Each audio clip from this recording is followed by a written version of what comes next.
নমস্কার বন্ধু, আজকে প্রথম প্রশ্ন। আচ্ছা বলুন তো, কোন দেশে খুচরা পয়সা হিসেবে সুচ ব্যবহার করা হয়?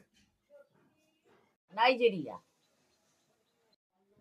কোন প্রাণী তার নিজের ওজনের থেকে 20 গুণ ওজন বইতে পারে? পিঁপড়ে। আচ্ছা বলুন তো, প্রথম মহাকাশচারী প্রাণীটির নাম কি? লাইকা নামে একটি কুকুর। কোন মাছ জল ছাড়া বাঁচতে পারে? লং ফিশ নামক মাছ। আচ্ছা বলুন তো, পৃথিবীতে সব থেকে বড় ফুলের নাম কি? বেকলিজিয়া। হ্যাপি বার্থডে টু ইউ এই গানটি কে রচনা করেন?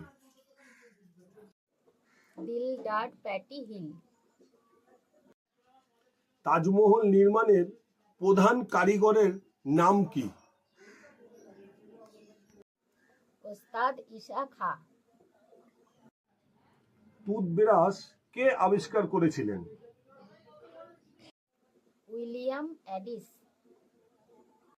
আচ্ছা বলুন তো, জেব্রার গায়ে সাদার উপরে কালো দাগ না কালোর উপরে সাদা ডোরা দাগ থাকে?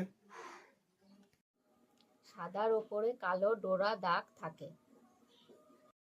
আমার শেষ প্রশ্ন, সূর্যের আলো পৃথিবীতে পৌঁছাতে কত সময় লাগে? 8 মিনিট 18 সেকেন্ড। নমস্কার।